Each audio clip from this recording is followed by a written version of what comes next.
Hello viewer, we are going to make the designs, explore the shapes here, we will use the eraser tool. Let's make the changes as well. So we have to make the shapes, designs there.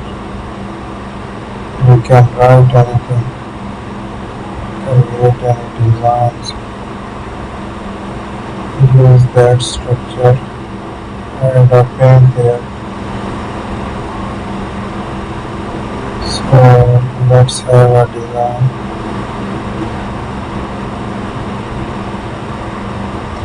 Thank you for watching my video. Don't forget to subscribe.